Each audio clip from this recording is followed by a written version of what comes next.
Adam. Great. How are you? I'm good, thank you.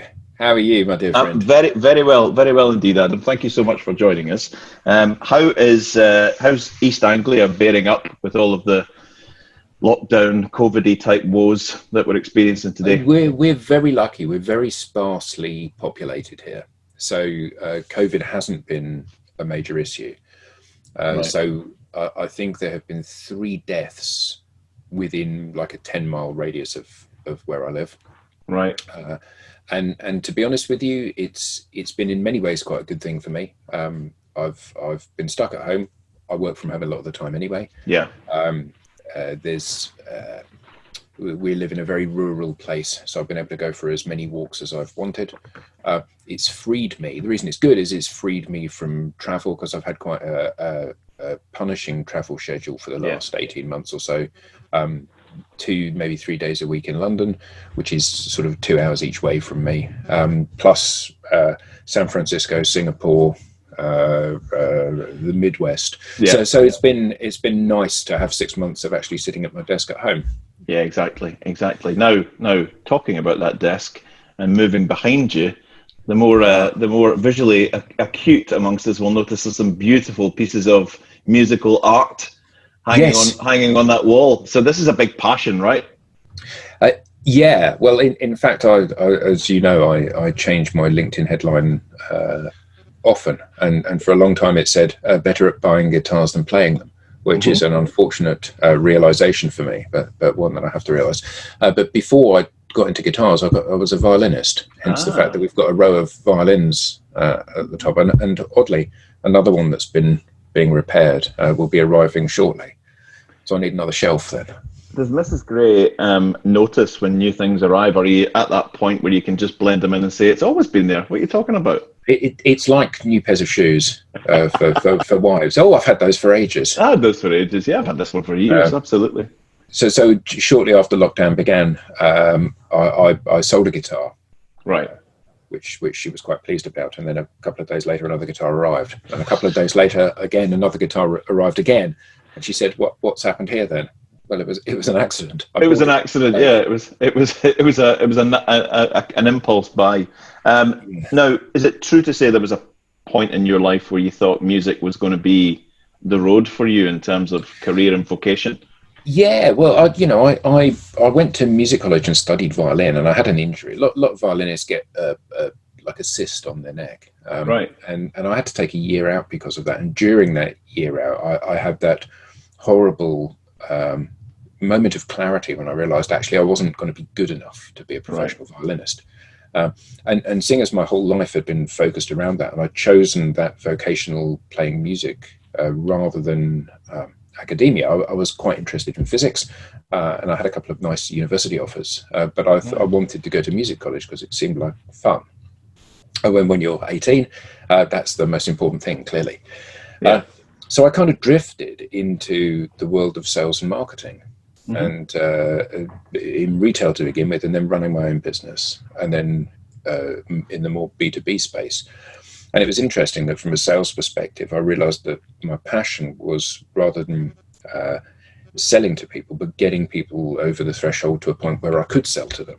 And I sort of embarked on a career in marketing. And like many people, I stumbled into marketing. I don't think anybody as a young child says, "Oh, you know what I want to do is market things." So I stumbled into it, and I ran an agency for many years, and it was quite rewarding in a lot of ways. Although because it was a small business and I was the owner of the business, I had to do lots of things that I'm not interested in or not good at or doesn't play to my strengths.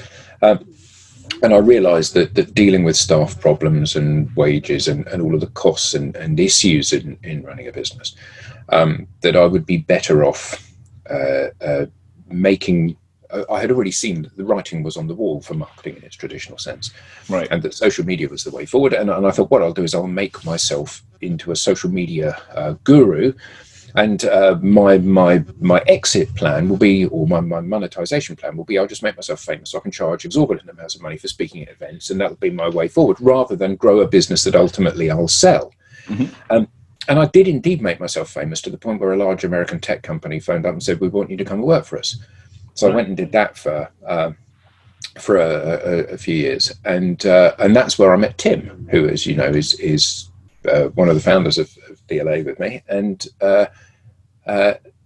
during the period that we were both at that organisation, we each had a different kind of road to Damascus moment, and mine was that as a software company, tech vendors aren't really interested in solving problems. They're interested in selling software, because that's their business model, of course. And my job was to go and create the desire to socialize organizations. Okay. And then we'd sell them the software and then we'd move on. And I kept saying, we need to sort that problem out because we need to help them. They've got this dream, they've got this vision, they've got the tools now. They need to transform. And I was told, no, we sell software. And ultimately, that was the writing on the wall, because I think all of us, if we're really true to ourselves, we all actually want to make a difference. You know, we want to be able to look back over our careers and say, here's an indelible imprint that I left.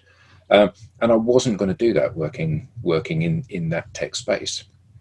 So you mentioned Tim Hughes and your relationship with Tim, and you guys co-founding DLA Ignite as it's known today, and we'll come back to that. But there are some interesting points in your career just leading up to that, and we absolutely will and have to cover the social media element and what DLA. It's a subject very close to my heart, being part of the team. But there are a few. I mean, if anybody hasn't had a look at Adam's profile, it's like the Michelin star example of how profiles should be written. Not entirely shocking, given what we do for a living. But there are some points along the way that really stuck out for me that were really interesting. And the one that grabbed me from an interest in the sort of late 80s, early 90s for me was craft. Yeah. So I was working in the retail space, and interesting sales career, actually. I started, I'd sort of drifted into, I was selling wine. I was working in Thresher, which was a chain of off licenses around at the time. I remember it. Yeah, and as a sort of 20-year-old, what better place can there possibly be than a place where you can buy your wine at staff discount? Yeah. And I was working in that. I was doing a good job, and it was a really nice environment, actually. Got to meet some really interesting people. And one day a guy came in and we had a chat, and he said, "Why don't you come work for me?" So the fact that I had a passion for music, hi-fi seemed like a really great place for the music bit and the geeky, techie kind of plugging these things in bit. So it was wonderful. So I went to work at this hi-fi store. And it was at the time the biggest Lin dealer in the UK. You know Lin, based in Glasgow. Yeah, great British hi-fi manufacturer, Scottish hi-fi. Mm-hmm. Yeah, Lin Sondek. Was there a Sondek connection? Indeed, yeah. And I have one to this day. Wow. And it was a great product, and we were the biggest Lin dealer in the UK at the time. Wow. And but I wasn't really very good at selling stuff. That's the long and the short. I was great at demonstrating stuff and having conversations with clients, but wasn't very good at selling stuff. And I went on a sales training course, and the sales trainer was very good. And it got to the end, and he said, "So at this point, what you do is you ask for the sale." And I said, "Okay, so how do you ask for the sale?" And he said, "Well, you just ask for the sale." I said, "No, what do you say?" He said, "Well, you just say." I said, "No. What do you say?" And he said, "I say, should we just go outside and sort out the paperwork?" So I said, "Right, well, I'll say that then." So I went from being mediocre to being the best salesman in the hi-fi industry simply by just rolling this line out. And I thought, there's something in this, the process. Anyway, whilst I was working in this store, we met a guy that was very entrepreneurial, and myself and one of the other guys I worked with, this chap said, "Look, there's a big opportunity here. Why don't you leave and we'll get some funding and we'll set up a business?" So we opened a hi-fi store opposite Harrods in Knightsbridge. Really? Yeah, and that was fantastic. I mean, it was a huge expense, and we needed a great deal of money to get it off the ground. Even the rates alone must have been eye-watering.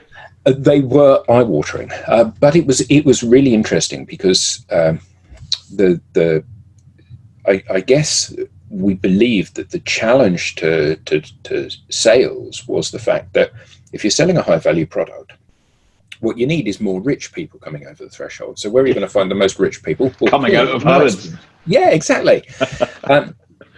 And we did. We met some extremely wealthy people, some heads of state, royal families, many rich people and celebrities and stuff, and got loads and loads of funny stories about that.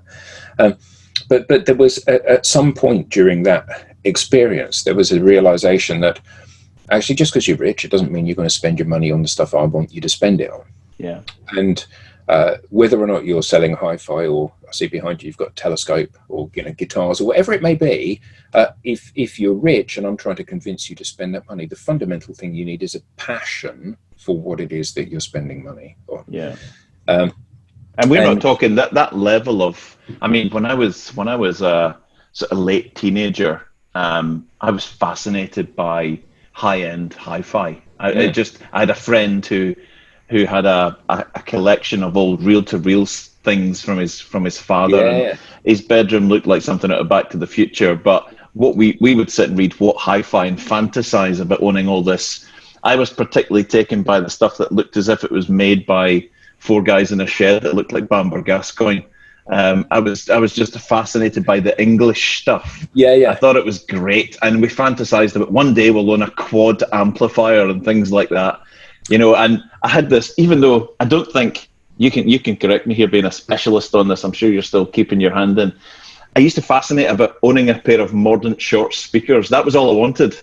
That was all I wanted in life. That was all I wanted. One day I'll get Mordant shorts, and it was really cool. Recently, my daughter, for her 21st, wanted a record player, and ended up buying separates for her and making a little collection. Nice. But I realised that the record player I had bought her needed an amp. I thought it came with an amp. So she looked up on Edinburgh and said, "There's a hi-fi shop down the road, let's go." And we walked into that shop, your kind of shop, the wrong shop for me to be in, to get her a little cheap amp. And the guy said, "Well, we've got this one here. It starts, that's about the entry level. That's about $2,500. And I was thinking, sorry, we're in the wrong store. We're in the wrong store. It's funny, isn't it? Because I think it's true of everything in life that no matter how knowledgeable or ignorant you are about something, you know that something has a price. A pair of shoes cost £100, a hi-fi, an amplifier costs £500, whatever. And actually, that's one level, and you can spend many times that. In that hi-fi shop, we passionately believed that Lynn made the best hi-fi in the world. Yeah. And because that was our experience to that point. And I remember that we would be playing these systems to people that would come in, and they'd say, some people would say, that's really good. I've heard better though. And we would wait, and they'd go and we'd go, what is he talking about? Of course he hasn't heard better. And then one day we invited a guy from a company called Absolute Sounds to come down, and they import proper high-end stuff. Yeah. And he set up this system in one of our demonstration rooms, and he switched it on, and he said, it takes a couple of days for this to warm up. And we thought, here we go, make some excuses. A couple of days for this to warm up. So it's going to sound really rubbish. And I remember the first track he played was Toto, Africa. Right. And he put the CD on, and myself and my business partner just went, oh my God. And it was like a religious experience. Yeah. Anyway, we started to sell these systems, and they were expensive. This is 25 years ago, and it was possible to spend £9,000 on a set of speaker cables for this system. So it was properly expensive money. So the top thing that we did was CD player, amplifier, and speakers, and it was about £115,000 for this. Oi. Back then, I mean, that's 25 years ago. Yeah, 25 and years ago. I remember this one particular guy came in, and he said, and my business partner, lovely guy, was quite a dreamer, and he assumed that because somebody had expressed interest, they would be able to. And I was quite cynical. And I remember one particular guy came in, And he said, yeah, I obviously before I invest a lot of money in something, I want to make sure it's okay. So I'd like you to come and install it in my house for me to try for a week. And I said, okay, but you do understand this is quite expensive. And he looked at me in the eye and he said, liquidity is not my problem. and he was very impressed with this system. So he bought two, one for his house in Leatherhead and one for his estate in Sweden. And when we had to go back a second time, we flew from Biggin Hill, which was his local airfield, to his own airfield in Sweden in his own jet. To install his hi-fi. It was an entirely different world, but a fantastic eye-opener and a fantastic grounding in life, and the fact that when you've climbed to the top of any particular ladder and you think you've arrived, actually you're just at the bottom of another ladder. Yeah, it's a great analogy for life, really. So that I find that fascinating, but also I love what you did in 2002, because as you tell us in your profile, and I know about you did something which a lot of fathers would love to do. You took a year off to focus on being a dad, right? Yeah. How did that come about? Well, I was working at a design agency, and I was running the digital wing of it, and it was in the relatively early days of kind of the internet and design for websites and that sort of thing. And there were a number of issues. The company had expanded too quickly, and it was cash strapped, and it was looking for people to take a package to leave. And I had literally, my wife had given birth about 6 months before, right? And I just thought, this is a once in a lifetime opportunity. So yeah, I took just over a year off, and it was a remarkable year. We would just wake up in the morning and say, what we're going to do today? Well, should we go to the seaside? So we'd drive to the seaside, or should we go to London, or should we go to the hills or whatever? And it was great. And it was a real release of pressure and an opportunity to be part of the development of my first child. And I'm very privileged to. I mean, I've been lucky throughout my life, and I think to a certain extent you make your luck, and to a certain extent you grasp the opportunities when you see them. And I'm fortunate that I've always had a very supportive wife that's wanted me to do the things that I've wanted to do. So when that opportunity came about, she just said, let's do this. Yeah, brilliant. And what can I say? It's wonderful. Yeah. Outstanding. So you've taken us through the wonderful trip, the wonderful sort of interesting life you've had, quite diverse in what you've been doing, quite diverse subjects, but there's been a core of sales and into marketing and all of that, and then into digital. But there was a time when it struck you, I mean, given what DLA Ignite has become and the reputation that you've got and the client base that we've got, when was do you remember the day or the reasonable time period when you realized that this social thing was where it was all heading? This is what it was all about. Do you remember the moment you realized? Yes and no. There have been so many moments during this journey that I'm on where the realization of certain things that have been staring me in the face have kind of slapped me, and I've gone, oh, yeah. Now I see it. And I think we all have this. If you've got a reasonably open mindset and you're prepared to shift your position on things, what is it they say about the universe? It keeps sending you lessons until you learn them. And you see these things. And for me, I was running a series of campaigns, and each campaign would be better than the last campaign, and there was no guarantee that it would be better. More successful rather. So and one of the things that I found very concerning was that things were very unpredictable. I do something which is great, it gets good results. I do something which is even better, it gets no results. I do something else which is good, it gets good results. The randomness to that, which is not sustainable. Luck has never been a good strategy for anything, not for us as a business, and not for our clients. So the idea that there was something else, people were behaving a different way.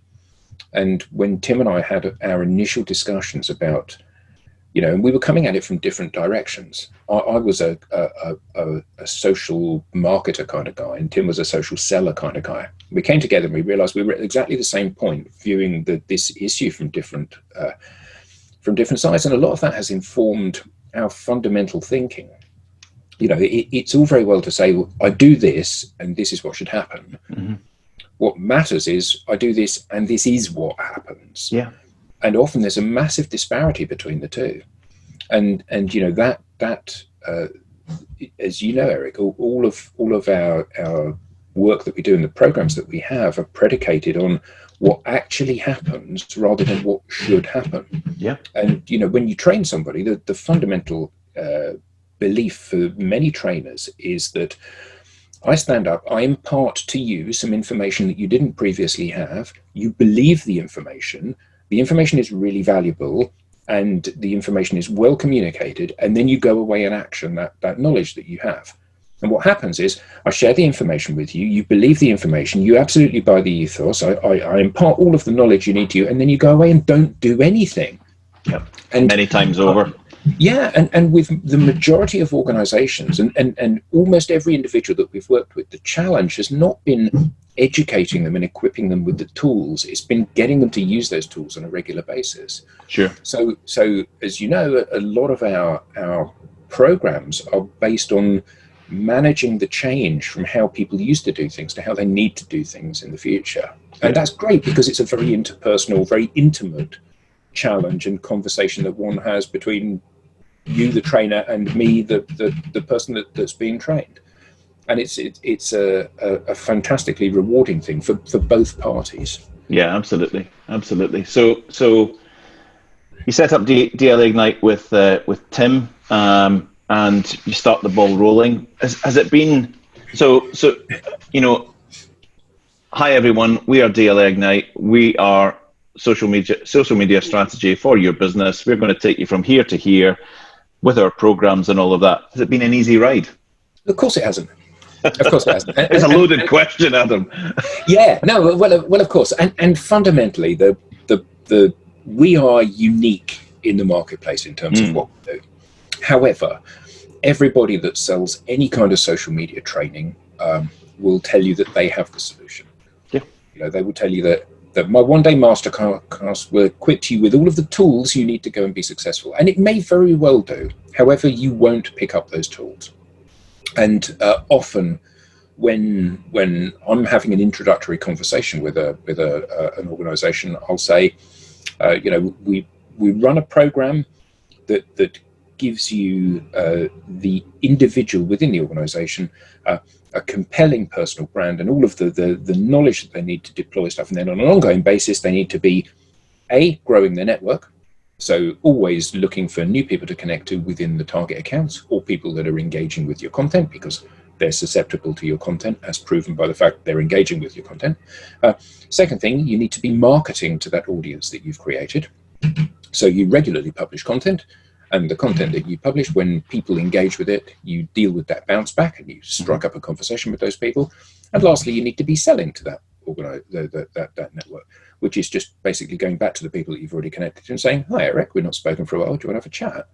And that's really simple. And everybody goes, yeah, well, that's really simple. But it's not easy because you won't do it. Evidenced by the fact that you don't do it because you know you need to do it. And yet what you've proven that you're really good at is making excuses as to why you haven't done this. And all, as we've kind of learned through deploying our programs again and again and again within organizations, the challenge is not selling you the concept of doing these things, but it's in giving you the techniques and the support and the focus to be able to do these things and build those habits over time. I think that what you talk about building habits is the thing that rings true for me. For in what we do, I speak to a lot of teams and a lot of individuals who, it's not a bad thing that they haven't picked up on this, because they have been forming their own habits and behaviors for the last 20 years, maybe as a team, or maybe as a small team or a large team. They've been in a rhythm of working. They used tools and techniques that they learned in the 80s or the 90s or the early noughties, and those have been working for a little while, and that rhythm's been there. It's muscle memory. That's what we do. That's what gets us business. When it starts to not get you business, and you look around for the other tool to put your hand on the other tool, and there's nothing there, it's when they get into a bit of a bind. And I find that there's a lot of desire in the marketplace, a lot of desire amongst our client base to do that next thing. But the whole concept of taking on, and doing social media is scary to a lot of people. It's if you've never done it before, if you're that type of organization that just puts out the picture of your product or your service every week, and that's what you do, and it gets little or no engagement, but that's what you do because that's what our market wants. The whole concept of doing that in a different way is new muscles, new habits, new behaviors, and sounds like a whole heap of drama. Yeah, absolutely. And I think that one of the things that I've learned about doing these things at scale within organizations is that everybody is looking for the easiest route. So if you are a solo entrepreneur working within your organization, you own the need to sell, to market, to be efficient in terms of how you do things. Yeah. So for you to buy into the concept of having to regularly publish and grow your network and all of those things is quite an easy concept for you to do. Within a large organization, it's not my job. And that's a fundamental challenge. And I think that the corporate marketing machine has conditioned us to believe that things happen in a certain way and there's a certain cause and effect. Yeah. And when you highlight the fact that that's not in fact the case to people, that there is no comeback. So when you say to somebody, do you follow big company X on Twitter or LinkedIn? And they, yes, I do. Okay. Do you engage with any of big company X's content on LinkedIn or Twitter? No, I don't. Okay, so you don't engage with the corporate profile. Do you engage with Eric? Do you follow Eric on LinkedIn? Yes. Do you engage with his content? Yeah, he shares great content. Okay, so what's happening is you're engaging with the person and not with the brand. So if you behave that way, why do you think everyone else doesn't behave the same way? Yeah. And there is a belief in many quarters that the company needs to market the product and the people are just there to run along behind, sweeping up the opportunities. Yeah. And the reality is that that's shifted on its head now. So now what we see is that the buying process is facilitated by me seeing your content online, engaging with you in a conversation. We get to a point where I'm thinking, this guy might be able to help me. So then I look at your corporate stuff and I say, okay, he can help me. He's validated that he is in fact a company. Then I go back to you because people buy people. It's a cliche, but cliches are cliches for a reason, because they're normally true. And I think that this is quite a seismic shift for organizations in terms of how they have conversations. A client that we're working with, their dream is to socialize their organization to ensure that everybody is their authentic selves working for that organization, being who they are, because they recognize that hundreds of people, each appealing to their own micro niche of market. I really like bald Scottish people, therefore why wouldn't you? Yeah, therefore I want to engage with people like that, as opposed to a full head of hair women on the South Coast, which I don't want to engage with in a business context. And therefore, there isn't one size fits all. So I will be drawn to people that fulfill that criteria, and that isn't obviously about baldness, but it is about your view of the world, the things you're passionate about, the way you articulate things, the narrative that you give. So I'll find people that I like, and then I'll gradually over time I'll start to trust and like and consume the content from those people, and that will shift my thinking. So this organization has said this is their objective, and they want to They want to sell, and they want to market, and they want to raise their visibility, and they want to become the employer of choice, and they want to bring all the staff under the umbrella and give them a shared sense of purpose, and all of these things that are so vital for businesses. So we're starting to roll, as you know, Eric, we're starting to roll this program out for them. And the salespeople have in fact had more visibility than they're in fact marketing the business effectively because they're getting really big visibility. The first people that have actually closed business haven't been salespeople; they've been technical people. And what we're seeing is that when everybody is empowered, people congregate around the people that they want to be having a conversation with. So if I want to get to know Crux as an organization, it doesn't matter whether or not I get to know you, or I get to know Sarah, or I get to know anyone else within the organization. What matters is the fact that I get to know somebody, and that's the conduit to loving the company and buying from the company. Yeah. And this is the new way forward. Marketing has a role, of course it does. The role, though, is different. It's about maintaining those corporate profiles that validate the fact that you work for a real company. Yeah. But it's also about taking these disparate people that all have their own voices and their own audiences and herding them in the direction that the organization needs to go in. So in the future, I think marketing's role will be one of empowering and guiding and shaping rather than being prescriptive, because I don't care about on brand. And why would I care about you sharing a piece of your company's content? If I want your company's content, I can get it from your company. You're my friend, therefore I want to read your view of stuff. And at the most fundamental level, this is the value that social brings. It moves people closer together, and on that platform or foundation of friendship and trust and liking is when that content is delivered. As Gary Vaynerchuk said, content is king, but context is God. You write the best blog in the world, but I'm only going to know it's the best blog in the world when I've read it, and I'm only going to read it because I know you. Yeah. And that's the way forward, isn't it? Absolutely. So DLA as an entity recently celebrated our 4th birthday. I've only been with you guys 4 years old.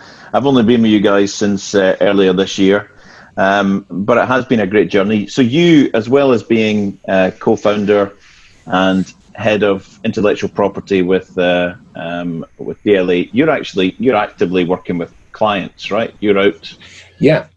Well, I have to be, because one of the things that we determined very early on is that the programs that we create and we refine over time have to be shaped by real world instances. Yeah. It's great that I sit in my ivory tower surrounded by guitars and come up with something that should work. Actually, the only point that I know that it's going to work is at the point that I've tested it with a client and seen what the result is. And in the very early days, what used to happen was we would develop something, and then Tim and I would deliver it together. And typically I would deliver it and Tim would watch the people in the audience. Then afterwards we'd have a debrief and he'd say, this bit, they loved that. This bit, they didn't understand a word that you said. So we need a different example for this.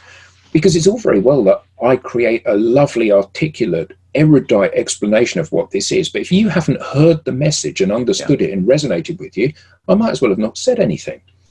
And so this is very much an iterative process. And every time we deliver the program, it's better than it was. And we learn something because we've got a bigger data set.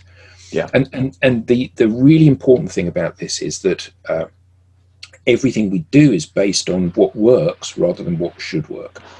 And so often we hear instances where people will give you their opinion on stuff. Yeah. And somebody once said, without data, you're just another person with an opinion. And we've got data for what works and what doesn't, and data for success stories, and pinch points where things aren't working as well as they could do. Yeah. And that's really vital that these are real world examples, because saying, I'll give you this information, and if you do this, you'll do such and you'll achieve such and such. Well, that's great in theory, but the reality is you won't do stuff. That's why people still need to have dietitians and personal fitness coaches and tennis coaches and all of these things, because our natural habit is to go back to what we're used to doing, as you said. Yeah, very much so.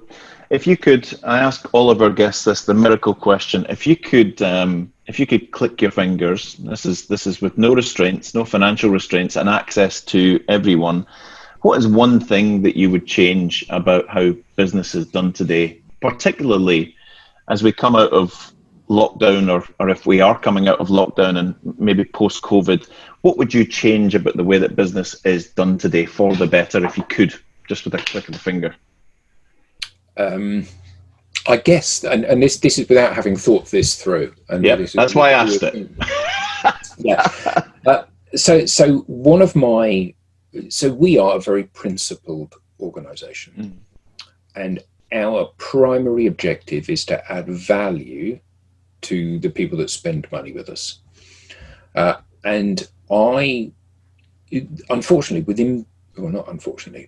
within the business world, I think people often are doing the nice thing and trying to be professional about stuff.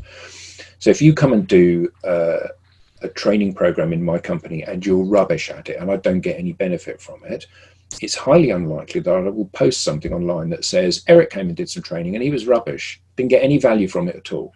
And I think that's a great shame that people don't behave that way. You want people to give me a harder time online?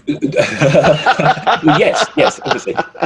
No, but the reality is that you engage an accountant and they're rubbish, and you engage a trainer and they're rubbish, and you engage a telesales company and they're rubbish, and the problem is that if you don't call that out, for this was not a value add, this wasn't a partnership. They took my money, they came in, they did something, they delivered zero value. Then some other poor chap down the road is going to go down exactly the same road and spend money with a company. Now, everybody's a winner if you call out poor delivery of stuff. The person that's done the delivery understands what they need to do, and they need to take a more collaborative environment. They need to have a relationship with the client, which is around partnership rather than about me doing my thing and then you having to carry the baby after that. Other people won't fall into the same trap, because sometimes we're talking about large amounts of money, and maybe a great example of this would be advertising campaigns. Once upon a time you would advertise, it would generate leads and inquiries and opportunities, and those would be passed to the sales team. Now you advertise, and the message behind the advertising is one of, this creates a background of brand awareness in the marketplace. Well, actually, the question that you should all be asking, I think, is if your bank manager says, what are you going to spend the money on and what's the return and what guarantee am I going to get? Well, it creates, you can't take that to the bank. You can't take likes on social to the bank. You particularly can't take likes if you post something on your corporate Twitter feed and you get 15 retweets by people that work for your company, or 15 likes by people that work for your company. So it's like, what is the ROI? ROI is measured in one thing. Sales or something that predicates sales, like pipeline. This is what matters. Everything else is just window dressing. Well, I got 147 likes on that. Great. How many meetings did you get? How much pipeline are you forecasting? Well, nothing. Well, then it didn't deliver any value. And so often organizations are sold something based on the fact they don't really understand what they're buying, and they're perhaps afraid to ask the question. And I remember a funny anecdote. There was a client that worked within a legal company, and this person was head of marketing. And we went out for dinner with their agency, and I'd done some social media training with some of their lawyers. And we went out with their agency, and their agency said, well, we're going to run your Twitter feed, and we'll write some great tweets and we'll tweet them, and that will create a background of kind of noise in the marketplace and understanding of your brand. And I said, that's nice. So how are you going to measure that? And they said, well, we're really experienced at this, and we do this for lots of organizations in the legal sector. So what we're going to do is we're going to write some really good tweets and we're going to post them, and that will create a background of noise. I said, yeah. So how are you going to prove that? And they said, but the tweets are going to be really good and people will read them, and that will create a background of noise. I said, just because you're saying it and you hope it's so, it doesn't make it so. How are you going to prove that? How are you going to show me how you are tracking that and understanding what works and what doesn't? No, but you don't understand. They're going to be really good tweets and it will create a background of noise. And it's like, where do you go from there when somebody really can't understand that? Just saying it because you hope it's. And in my very first job in the hi-fi industry, two things that I noticed, which were repeating behaviors amongst people that came in. First of them is people come in with an amplifier, as an example, and they would say, yeah, this isn't working anymore. Can you fix it? I'm sure it's nothing serious. Can you fix it, please? Well, how do you know it's nothing serious?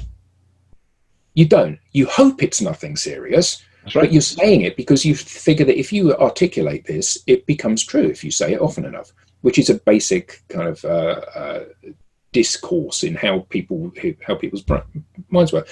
The other thing is that people would come in to buy a replacement stylus for their turntable, which is the smallest piece of in the whole hi-fi chain, the smallest thing you would buy. So they would come in and they would have the model number of the stylus written on a tiny little piece of paper, because the stylus was small, therefore they figured it should be written on a small bit. So it'd be tucked in the back of their wallet, and it would be, I want an ST4601, please. And these are peculiar human traits. Yeah. And one of these is that people they often measure the easy things and not the important things when they're tracking the success. And I think the thing with social is that it's new. Yes, social networks have been around for over a decade, but it's a new way of doing things, a new way for businesses to operate. And what that means is that A, you ain't going to get it right all the time, and B, you're making this up as you go along. And that's okay, but you have to acknowledge that you're going to try something, maybe it'll work and maybe it won't. And if it doesn't work, you need to try something else until you find something that does work. And you need to be absolutely cold about, this is what I'm measuring and this is what I consider success to be. And if you're not, then you are setting yourself up to fail, assuming that just because you've had 1,000 views on something people are going to buy it. It doesn't happen. Correct. You know, I've posted stuff on LinkedIn. I've had 50,000 views on it and not a single phone call. Equally, I've posted something that's had 5 views and got loads of photos. So what should I be measuring that is a predicator for success? And building those signposts, you know, we know that having a good profile, growing your network, your SSI going up are important things. And they're the first step on that journey which leads to revenue. So we need to be measuring those, but they're not the objective, they're the signpost. Having conversations is not the objective, it's a signpost. Have more conversations, you're likely to get more pipeline, you're likely to get more revenue. But at each stage, you need to understand what drives the next thing and how we're measuring that, and what bits can we measure, and how far down that journey can we get with our measurements that are meaningful. And if you don't get that, you'll just spray and pray, as Tim would say. You know, absolutely. Like hoping you'll be lucky.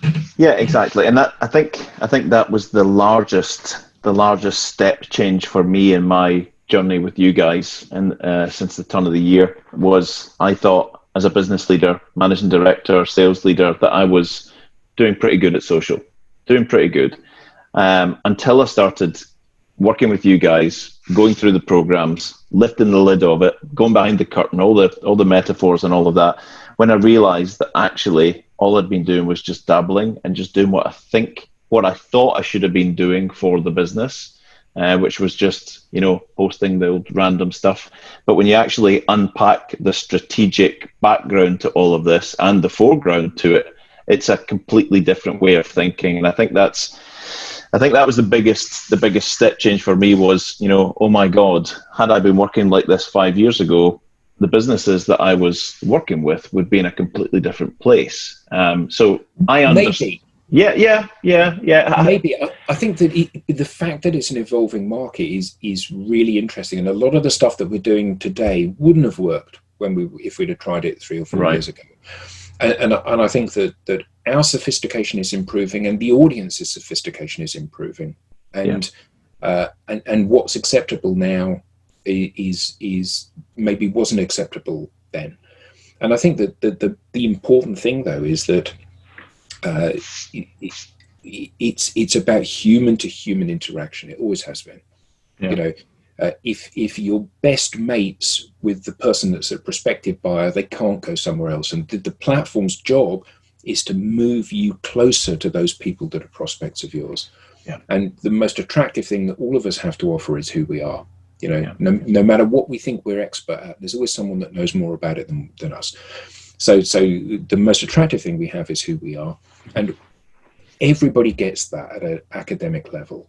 However, when it comes time to implementing that and talking about yourself and sharing personal stuff, everybody gets really uncomfortable with doing that.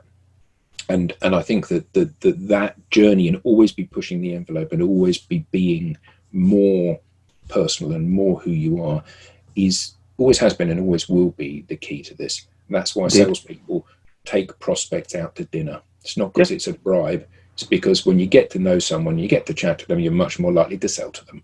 And, you know, you build that trust. And this is a platform to do that at scale. Very much so. Listen, it's been a joy to spend some time with you again. I spend a lot of time with you anyway, but this will allow... That's all right. That's all right. It's always a pleasure. So listen, it's pretty obvious how to get a hold of you. I will tag you in on this and on at least one of the many platforms that you're active on. But thank you so much for spending some time with us. It's been fantastic. Good luck with the guitars. And thank you. More guitars to buy. More guitars to buy. Thank you so much, Adam. Speak to you soon. Great. Thank you.